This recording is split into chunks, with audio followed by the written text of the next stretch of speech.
Okay, then I'll enter and... see, thanks. So probably it's easier if we speak English. So, as I told you before, I'm a mathematician, so I will ask different questions. And in particular, I was very much interested in reading the proceedings of the Mind and Life meetings you had with scientists. I was a friend of Varela who recently died, Yes. and unfortunately. So what have you learned from this experience of talking to scientists and what they have learned?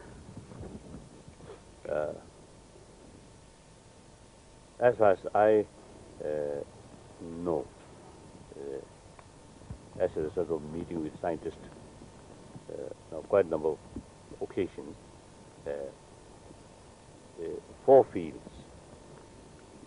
One, cosmology. Yeah, quantum mechanics. No, cosmology. That's is how to develop the whole universe and what kind of process. Yeah.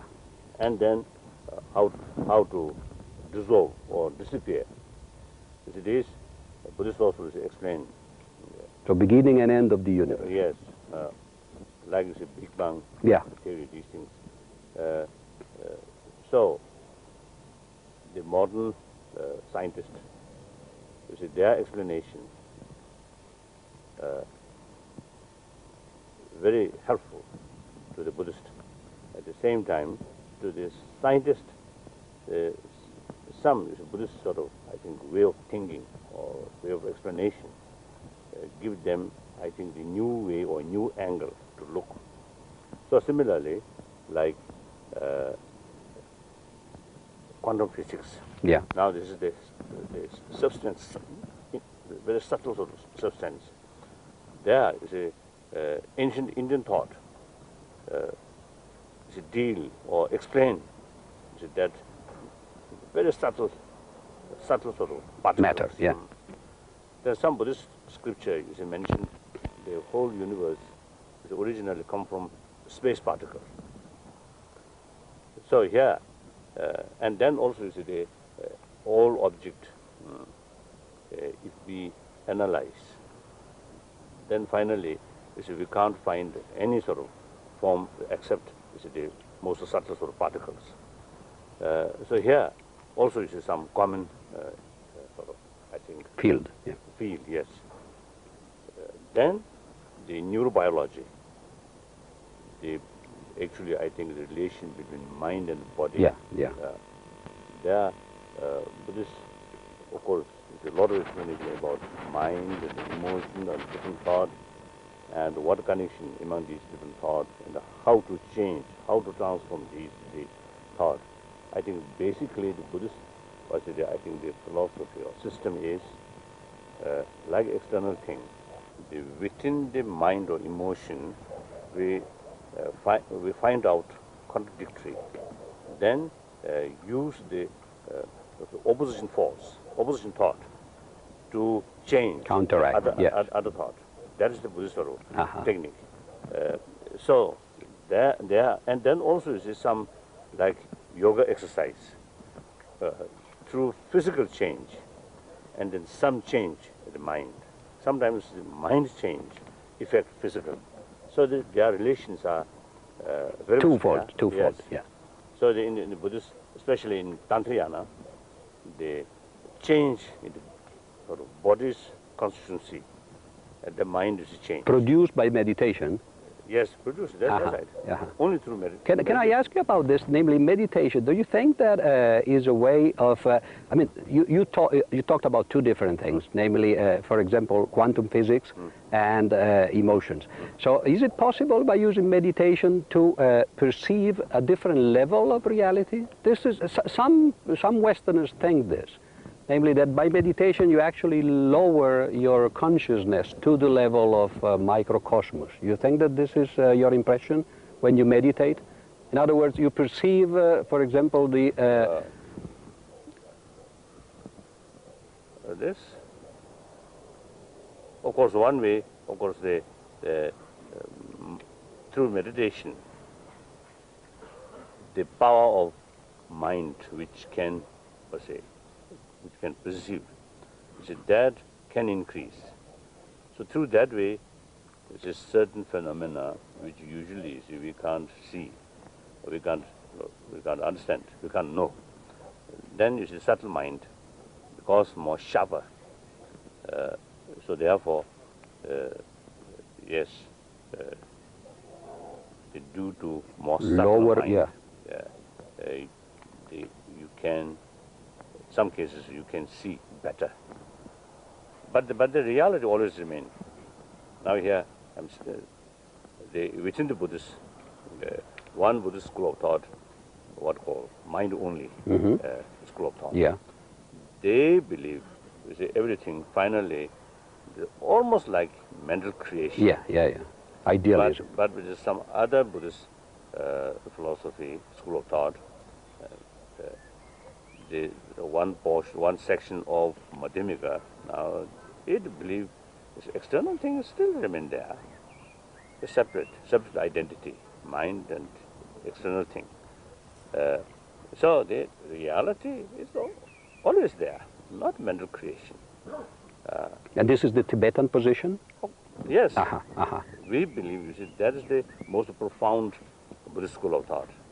The profound means, according to that school of thought, we can explain much better and without any contradiction. Mind only is a school of thought.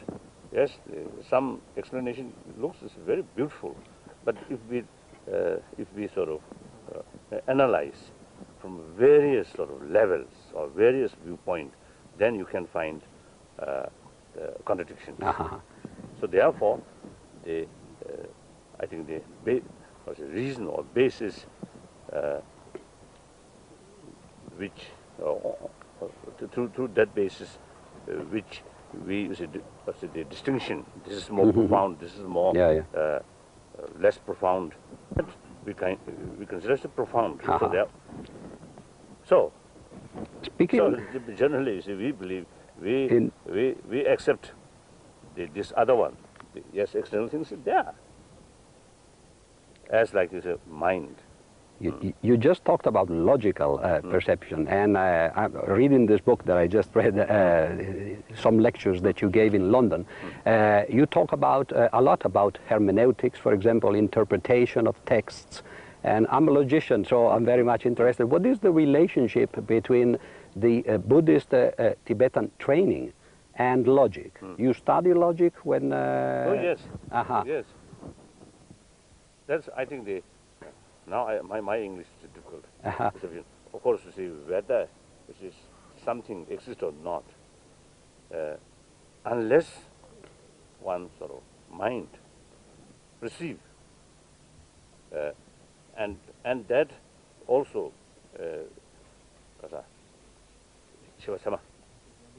or valid mind. Valid mind. Now, valid mind means no other contradictions. Consistency. For example, you see, I do one occasion. You see, if I see this as a black or little blackish, then yes, without my glass, to look more closely, or then I ask someone, what is this color? Then you compare. Unanimously see white color, then I can know. Yes, my previous sort of perception is wrong due to something. So all, you see, still I see, you see, the same color without glass, or close, or from distance, or more light, and then third person also sees same. Then that's validity. So now this is I think one level of the phenomena. Then another phenomena. Now, for example, this evening, what kind of weather will come? We cannot perceive directly, but then you see, we have to investigate the temperature or the wind, all this. Then, on the basis of many other factors, then we can conclude most properly this evening whether going to rain or some other thing. So deduction. Deduction, yes. Then another thing. Now this moment in my pocket, what is there? You can't know in any way. You can show. Only if I say, in my pocket is something, you completely relying on my word. But in order to accept that word valid, again, you see, you have to calculate, or whether, you see, there is any sort of possibility to telling lie. Or, you see, the third person sort of word, whether there is contradictory or not. Examine the person's word, then finally, yes, now there is no ground to tell lie. And the word itself, no contradiction. So I can rely, I can believe the third person's word. And what is the school of logic that you actually follow in Tibetan Buddhism? Is it Dharmakirti or? Dharmakirti. Yeah, yes. Dharmakirti. Dharmakirti. So it's the Indian logic. That, yes, yeah, Indian yeah. logic. Indian logic. All, you see, Buddhist tradition, you see, translated from India. Yeah, yeah. Usually I describe Tibetan Buddhism relying more on Sanskrit literature, Buddhist Sanskrit literature. Yeah, yeah.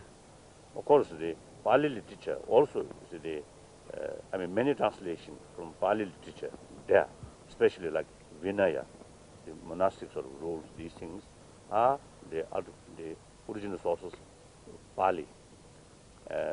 But then major portion, including logic, is Sanskrit Buddhist literature. And then usually I describe the Tibetan Buddhism is the tradition of Nalanda tradition.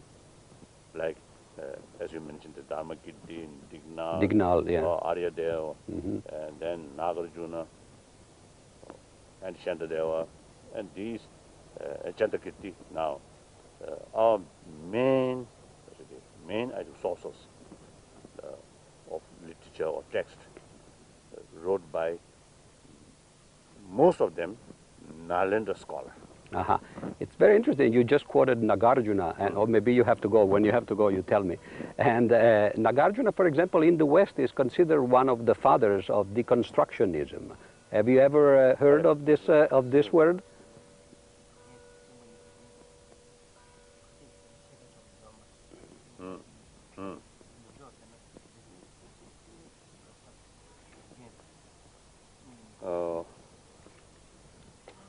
Yes, There is conventional existence, in other words.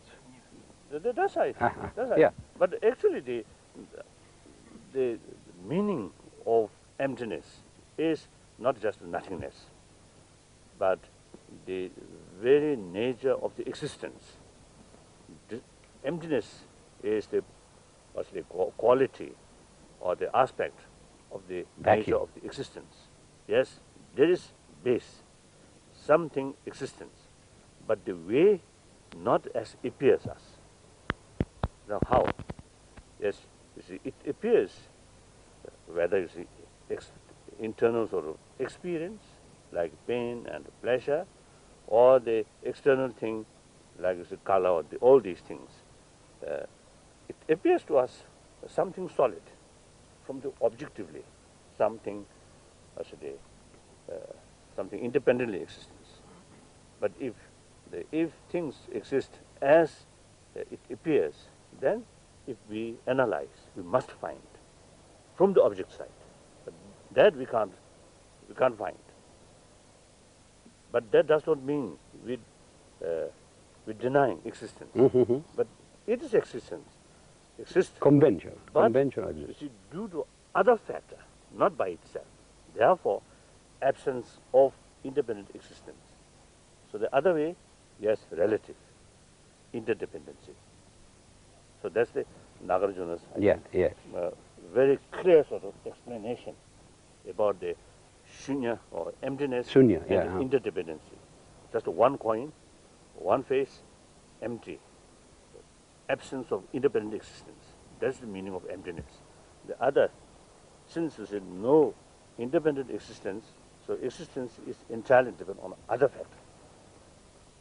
It's very interesting because it's very much related to the way that existence is considered in physics, for example. When we see descriptions of quantum void, for example, is very similar to what you describe as vacuousness, of vacuity, right?